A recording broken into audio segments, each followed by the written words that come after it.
Lagi-lagi harus mendapatkan prioritas. Wakil kita mendapatkan prioritas ketika mereka sedang bermasalah dengan kesehatannya. Top.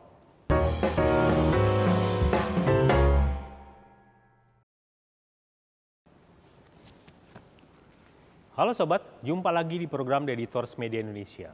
Kalau kita ngomongin Dewan Perwakilan Rakyat, rasanya mau copot leher dari kepala. Juga nggak akan banyak berubah. Sudah banyak cerita yang mungkin kalau dijadikan statistik, lebih banyak nggak asiknya tentang mereka itu. Nggak asik buat siapa? Ya nggak asik buat kita sebagai rakyat. Jadi tak usahlah mengulik periode masa lalu. Jadi kalau kita bicara tentang DPR periode masa lalu, ya sampai sekarang ya mungkin juga nggak akan banyak perubahan. Karena makin nggak asik juga lah ngomongin soal itu. Coba kita sedikit mundur sejenak ketika pelantikan 575 anggota DPR dan 711 anggota MPR Selasa 1 Oktober 2019. Baru sehari dilantik, sikap nggak asik sudah diperlihatkan yang justru membuat kita malah mengelus dada.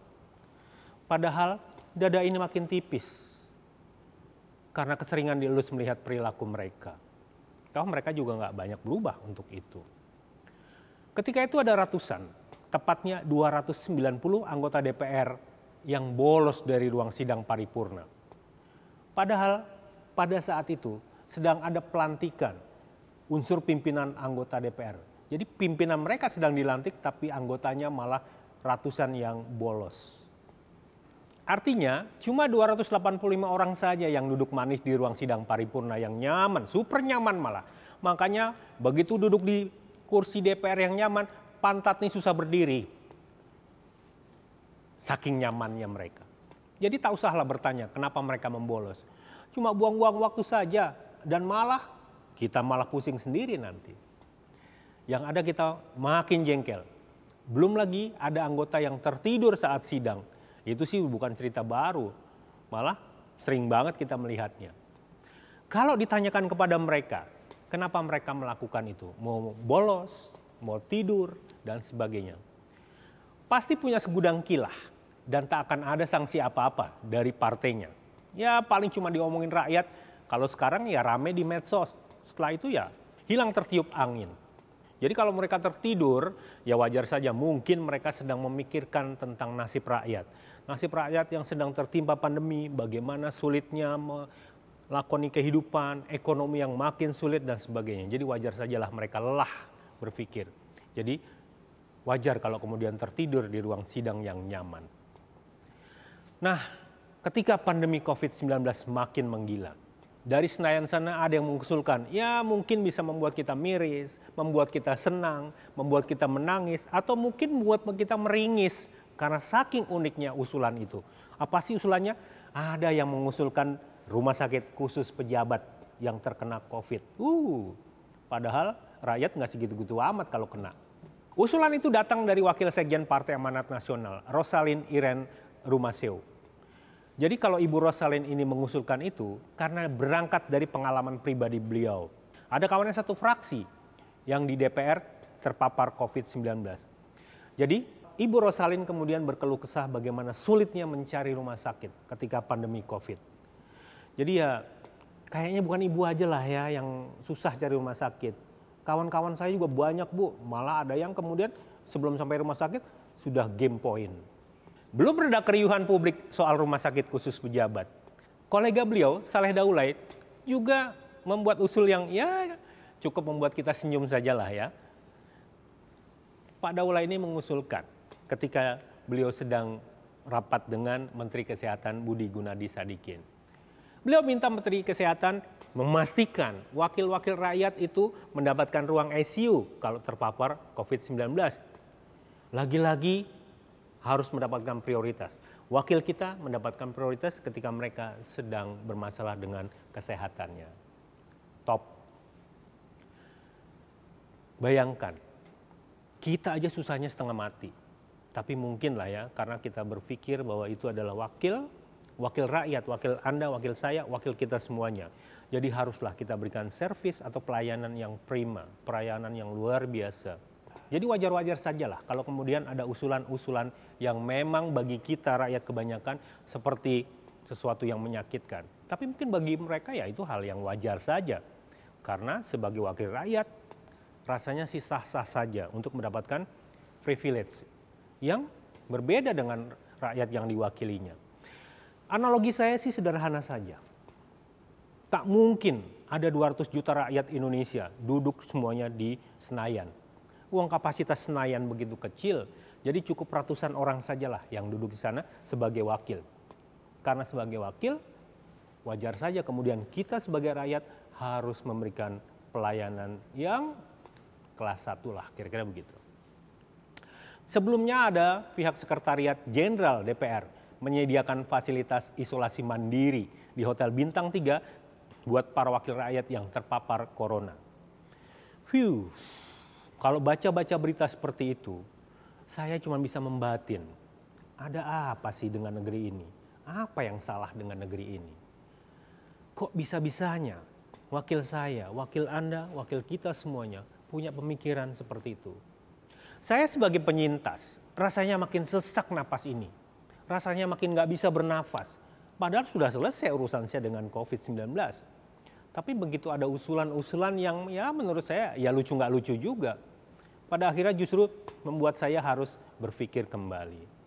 Apakah saya salah memilih wakil saya untuk duduk di DPR sana? Yang terbaru terjadi di awal September 2021 adalah pihak Sekretariat Jenderal yang bersiap melakukan pengadaan multivitamin senilai kurang lebih 2 miliar rupiah. Kecil sebetulnya kalau 2 miliar sih buat kalangan Senayan. Walau anggaran itu tidak ditujukan untuk menunjang kinerja anggota DPR, tapi pengadaan yang sudah ada pemenangnya itu adalah untuk menunjang kinerja staf legislatif pusat.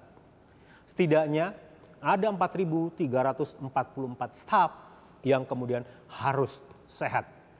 Di tangan mereka lah kinerja anggota DPR dipertaruhkan.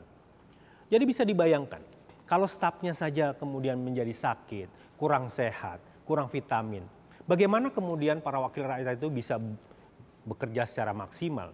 Jadi menurut saya sih ya boleh-boleh sajalah, sah-sah sajalah.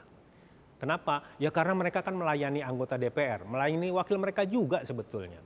Jadi mereka juga harus sehat. Sesuai dengan moto kita, mens sana in corpore sano. Di dalam tubuh yang sehat terdapat jiwa yang sehat. Harusnya begitu, ya. Jadi sebetulnya sih wajar-wajar sajalah kalau para staf ini mendapatkan asupan vitamin. Karena mereka itulah yang membantu para anggota DPR. Lah bagaimana mereka bisa bekerja maksimal kalau kemudian stafnya sakit, kurang asupan gizi. Pada akhirnya nanti anggota DPR juga yang bermasalah karena tidak didukung oleh staf yang sehat. Malah mereka nanti akan ogah-ogahan membantu. Dan ternyata ini adalah kesempatan anggota DPR untuk membela rakyat. Mereka pun berteriak lantang bahwa apa yang dianggarkan oleh Sekretariat Jenderal DPR itu membuat citra buruk DPR. Ini jadi pertanyaan saya juga. Kalau wakil rakyat boleh mengajukan anggaran yang mungkin saja ada yang aneh-aneh, lah kenapa Sekretariat Jenderal tidak boleh? Nilainya juga kecil kok, cuma 2 miliar buat yang punya duit.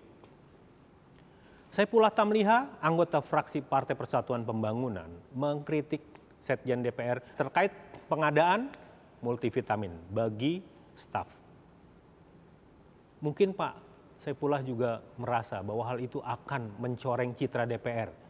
Jadi jangan-jangan nanti itu untuk anggota DPR. Padahal anggota DPR, kata Pak Saifullah, itu sudah memiliki asuransi, sudah ditunjang oleh berbagai macam multivitamin. Jadi nggak perlu lagi multivitamin. Nah itulah kesempatan dari kalangan DPR untuk membela kepentingan rakyat. Setuju Pak, rakyat memang harus dibela. Dan beliau pun mengusulkan untuk dibatalkan saja. Gayung pun bersambut. Sekjen DPR Indra Iskandar pun kemudian membatalkan lelang yang sudah ada pemenangnya. Bayangkan, dari Juli yang lalu sudah dinyatakan ada pemenang. Dan kemudian sudah dilakukan, anggarannya pun sudah tinggal dikucurkan, tapi ternyata dibatalkan. Kalau sudah begini memang pasti akan ada konsekuensi-konsekuensi. Indra pun menyadari itu. Maka dia pun setelah membatalkan, maka dia sudah bersiap untuk menghadapi konsekuensi-konsekuensi tersebut. Baik secara hukum maupun secara materialnya. Sebetulnya sih nggak ada masalah ya di sini. Nggak ada masalah apa-apalah. Toh nilainya juga nggak gede-gede amat buat DPR sih. Tapi jangan ditanyakan ke saya. Angka 2 miliar itu mungkin gede atau kecil bagi saya. Kalau melihat kondisi seperti ini, saya kok jadi teringat ya. Waktu Presiden Republik Indonesia bernama Kiai Haji Abdul Rahman Wahid. Setelah selesai dari DPR itu berkata, ini kok DPR masih seperti taman kanak-kanak. Kaget dong, kenapa kok Gus Dur sampai berkata begitu? Saya pikir Gus Dur juga tidak main-main dengan ucapannya itu. Kenapa menjadi seperti anak-anak? Mungkin perilaku mereka lah yang memang seperti anak-anak yang rebutan mainan, rebutan sesuatu, rebutan pepesan kosong. Barangkali seperti itu. Tapi apakah sekarang sudah ada kenaikan kelas dari TK? Mungkin masuk tingkat sekolah dasar, bisa juga kemudian berlanjut ke sekolah lanjutan tingkat pertama, SLTA, atau mungkin sudah kuliah. Sampai sekarang nggak ada lagi yang ngomong ada kenaikan kelas soal anggota DPR. Dari TK sudah naik atau belum? Jadi mungkin, ya ini sekali lagi mungkin, mudah-mudahan saya yang salah, masih belum lulus dari taman kanak-kanak.